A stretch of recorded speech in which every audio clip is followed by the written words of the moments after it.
Hello and welcome to the latest in our series of our Seder Plates. This is a series of short videos in which I am interviewing some of our Kingston Liberal Synagogue members about their Seder Plates and about their traditions with their Seders around Pesach time. And today I'm delighted to be joined by long-standing KLS member Jen Osorio. Jen has been a member of KLS for 50 years now. She joined in 1971 when the community was still just a few years old. And I'm delighted that she's agreed to be interviewed for this series. So Jen, thank you so much for joining us, and let's dive straight in. I can see that you've got your Seder plate there in front of you.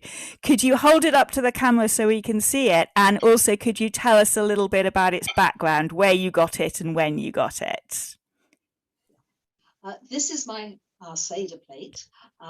It has places for all the little containers to go on to take the goodies, if one likes to call it that. We got it when we first started holding our own Seder in our own home. My mother-in-law very kindly thought we should have one, and got this one for us, which I'm very pleased about. I think it's very simple. I didn't want anything ornate, and I love it dearly. So there is not a lot of history, except we have been using it in our own home for 45 years plus, and we're still counting. We also have a matzah cover. I don't know whether people can see that. Yeah, that's lovely.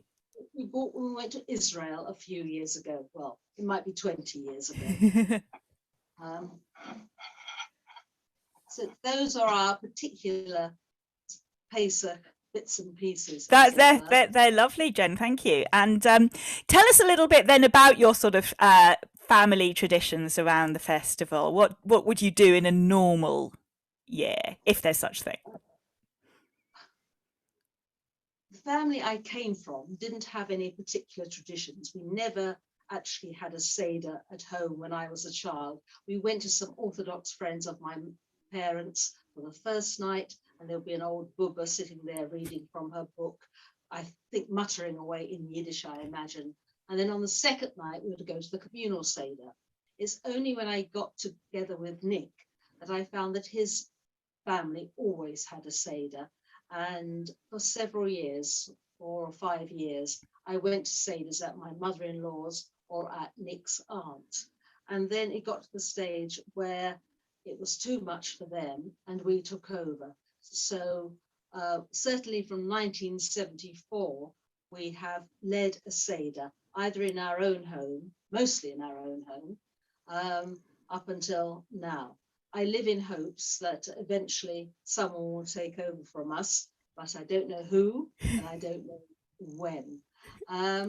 Traditions, well, you know, we traditionally go through the Haggadah, and we have certain songs which we like singing, but having tried them last year on Zoom, we shan't try Zooming with songs again this year. Absolute disaster, of course. And it's an evening we all enjoy being together as a family, something we did last year, the year before. It has been going on for a long time. And traditionally, we have done it with Nick's brother and sister-in-law and their family who live in Teddington. And as their family has grown, so the Seder table would grow as well.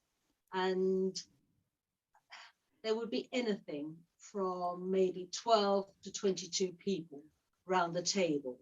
Some years ago, when we had very large family Seders, one of our nephews always does the hard-boiled eggs, and they get passed around the table, and we have to shell them ourselves. Well, one of our great nephews, Boaz, decided he was going to be a clever clogs. He must have been about 8, 9, I don't know, and decided to crack the egg on his head. So he cracked it on his head, and it was the only egg which hadn't been cooked. And so there was all this egg coming down. So, which did raise a great laugh amongst all of us. That's a great story. Things changed when we moved to a flat. We Right. had 1 or 2 sessions of 16 people, but it was too many. So we moved to somebody else's place, and but it was still led by Nick and I. And then about 5 years ago, we formed a breakaway because we decided it was just too big for us to cope. Yeah. Not only that, we couldn't make ourselves heard. It was absolute chaos. So we didn't enjoy it. I don't know whether the others did. So our bit of the Osorio family went away. And now we're only about 6 or 7 people who are taking part in it. We do miss the large numbers. Yeah. Would like to be a little larger, and I think in future it would be nice to invite a few people, hopefully at some stage in the future, but not to go up to the big Yeah. numbers that Yeah. we once had. Sure. Yeah. It sounds like a huge amount of work. I mean, it sounds wonderful, but it sounds like a huge amount of work. So very sensible to reduce the numbers.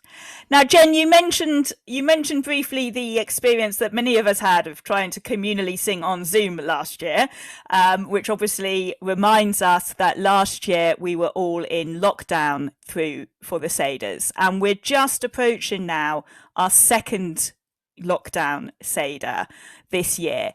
So what are your plans for this year's Seder, and what are your thoughts as well about Pesach 2021 given the circumstances that we are finding ourselves in? I certainly never dreamt when we had Seder by Zoom last year that we would be doing it again this year. I really Absolutely. hoped that we'll be back to normal. I now really hope that next year it'll be back to normal. Last year, it was Nick and I with the Zoom cameras on, and we had 3 other Zoomers joining us, and there were 6 of us all together. This year, in fact, Rebecca and Judith are in our social bubble, and so they will be coming over to us, and my brother and his partner will be Zooming in for some or all of the evening.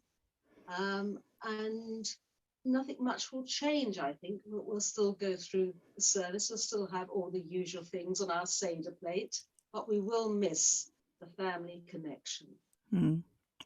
Absolutely. But as you say, Jen, let's hope that next year we will all be back together, both with our families and obviously in the community as well for the communal Seder.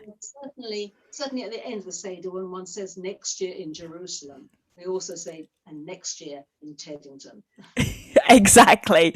Well, I made the mistake when I wrote a blog post about our communal Seder last year to title it Next Year in Long Ditton. And clearly I was mistaken for the reasons that you said, but hopefully it will be next year back in our families. Jen, thank you so much for joining us and telling us about your family traditions. I hope you have a very happy Seder this year. And thank you very much for sharing your Seder plate with us. My pleasure. Thank you very much for letting me do so.